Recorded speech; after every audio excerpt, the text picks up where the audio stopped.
Hi everyone, welcome back to my channel. ഇന്നത്തെ recipe ഒരു 4 മണി പലഹാരമാണ്. ഏത്തപ്പഴവും മുട്ടയൊക്കെ വെച്ചിട്ട് 5 മിനിറ്റിനകത്ത് നമുക്ക് ഉണ്ടാക്കിയെടുക്കാൻ പറ്റിയൊരു ഈസി സ്നാക്കാണിത്. സ്റ്റാർട്ട് ചെയ്യാം. അതിനായിട്ട് ഒരു പാൻ അടുപ്പത്തോട്ട് വെച്ചിട്ട് 1 ടേബിൾ സ്പൂൺ നെയ്യ് ആഡ് ചെയ്ത് കൊടുക്കുക. നെയ്യ് നന്നായി ഒന്ന് മെൽറ്റ് ചെയ്ത് വരട്ടെ.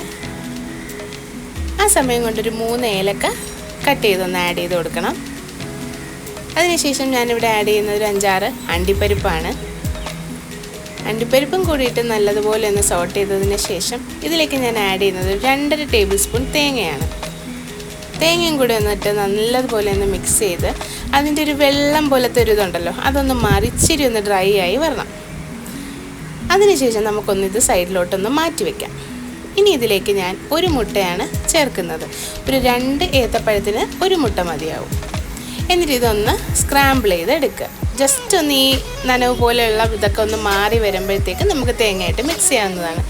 അങ്ങനെ ഒന്ന് സ്ക്രാമ്പിൾ ചെയ്തെടുക്കണം.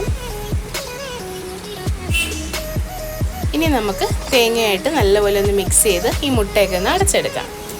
ഇത് വളരെ ഈസിയാണ്. 5 മിനിറ്റിനകത്ത് നിങ്ങൾക്ക് ഉറപ്പായിട്ട് ഇത് ഉണ്ടാക്കി എടുക്കാൻ പറ്റും. കുട്ടികൾക്കൊക്കെ ഒരുപാട് ഇഷ്ടമാവും.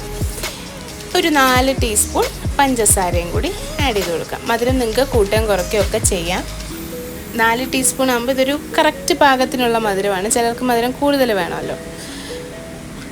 ഇനി ഇതിലേക്ക് അരിഞ്ഞു വെച്ചിരിക്കുന്ന ഏത്തപ്പഴമാണ് ആഡ് ചെയ്യുന്നത്. ഇത് 4ആയിട്ട് ഒരു പഴം കീറിയിട്ട് പിന്നെ ചെറുതായിട്ട് അരിഞ്ഞതാണ്. നല്ലതുപോലെ ഒന്ന് മിക്സ് ചെയ്ത് കൊടുത്ത് നമുക്ക് ഇത് ഇടയ്ക്കിടയ്ക്കൊന്ന് ഇളക്കി കൊടുക്കണം. ഇല്ലെങ്കിൽ ഇത് അടിയിൽ പിടിക്കാൻ സാധ്യതയുണ്ട്. നമ്മളെ പഴം ഇങ്ങനെ നമുക്ക് കാണാൻ പറ്റും. ഒന്ന് കളറൊക്കെ മാറി ഒന്ന് വാടി നല്ലൊരു ബ്രൈറ്റ് ആയിട്ട് യെല്ലോ കളറാവും. നമ്മൾ അറിയാൻ പറ്റുമല്ലോ നമുക്കത്. അതാണ് നമ്മുടെ ഇതിൻ്റെ ഒരു പാകം. വീണ്ടും ഒന്ന് ഇളക്കി കൊടുക്കാം. ഇതിങ്ങനെ നല്ലതുപോലെ വെന്ത് നല്ല സോഫ്റ്റായി വന്നിട്ടുണ്ട്. ഇത്രയേ ഉള്ളൂ നമ്മുടെ ഈ റെസിപ്പി. ഇതെല്ലാവരും ട്രൈ ചെയ്ത് നോക്കണം കേട്ടോ.